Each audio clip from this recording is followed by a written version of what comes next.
I was like, I can write better than that. That's ridiculous.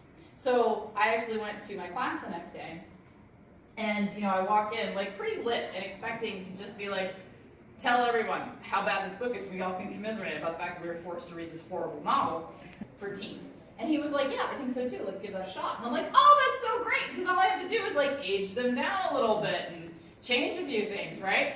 So I pulled that out. I pulled out the last version of this book that I wrote, which probably had been rewritten from scratch 3 or 4 times, revised to death. And I pulled it out. At that point, I probably hadn't touched it in 5 years. And I look at it, and it is so bad.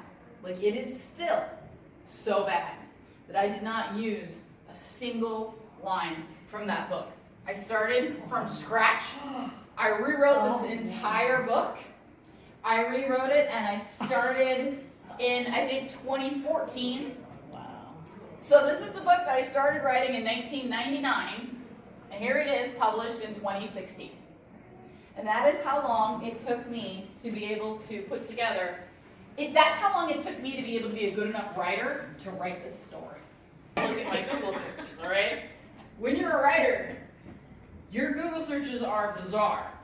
I actually have a friend who's been put on the no-fly list because it was Michelle Gagnon, because she writes like thrillers, like high-tech suspense thrillers, and she wanted to know how to get a bomb on a plane. So she started like Googling about how to get a bomb on a plane. She has a friend that works in the Department of Homeland Security that called her and said, hey, Michelle, what are you doing? And she's like, working on a book. And she said, I know you are, but my colleagues don't. And you were just put on the no-fly list. Actually using it appropriately. The thing about a sociopath is people use the term when they are usually trying to talk about someone who doesn't seem to have any emotions, someone who doesn't process their own emotions. A sociopath is actually the opposite of that. They don't believe you have emotions. So whenever you show an emotion, they're like, oh, she's totally faking that, right? You're not capable of being sad. I didn't hurt your feelings because you don't have them, right?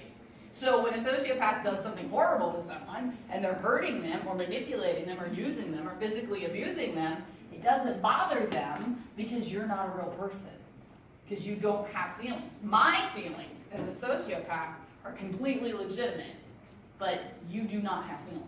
So, a lot about screwdrivers because I had to write a scene where I had this girl killing someone, right? So, no, I know about Phillips heads and all those flatheads, so I'm a farmer's daughter. So, it was a little more complicated than that. I needed to know how to kill someone and get away with it. So I'll talk about that in a second. So, I needed to know how to kill someone and get away with it, and I knew better than to Google that. Walking Dead without the zombies, but also without water, because if you don't have water, you will die, and it is very painful. So I wrote these books after learning about the possibility that we may one day actually run out of water on the planet, and that would be scary, and people would behave very badly if some people had water and others did not. So I worked on these books. We call it Little House on the Prairie on Crack. So that's a pretty good catchphrase for those. So these are my first 2 books. I was really happy about these, and they did well, and I liked them, and the first one's being made into a movie, which is exciting. So the my third book is A Madness So Discreet. This is a gothic historical thriller set in an insane asylum. It won the Edgar Allan Poe Award in 2015. Ooh. So this deals with insane asylums, lobotomies, serial killers, criminal psychology in the 1890s, and also women's rights. So it deals with all of these things in the setting of an insane asylum. This won the Edgar Allan Poe Award, and it's a historical, it's a mystery, it's a thriller, it's all of these things, and I really enjoyed writing this book. So that's A Madness So Discreet. That was my third book. Who believes that in the womb she absorbed her twin, and that she has her twin's heart. Because this girl is a really good girl, and she would never do anything wrong. She is straight A, first chair clarinet, definitely going to college, valedictorian, never does anything wrong, and then suddenly, as a senior, she starts to want to do quote-unquote bad things, and she can't figure out why. And she convinces herself that she absorbed her twin in the womb, and that her twin was the evil twin, and she has her heart. And the heart is starting to make her act out and do things. And so she begins communicating with this twin, and she's getting texts and messages from this twin. And the question is she right, or is she crazy? And you don't know until the very last line, because I didn't know until the very last line, because I don't plan my books at all. So I was just writing, and I was like, well, this will be interesting. So that was a lot of fun.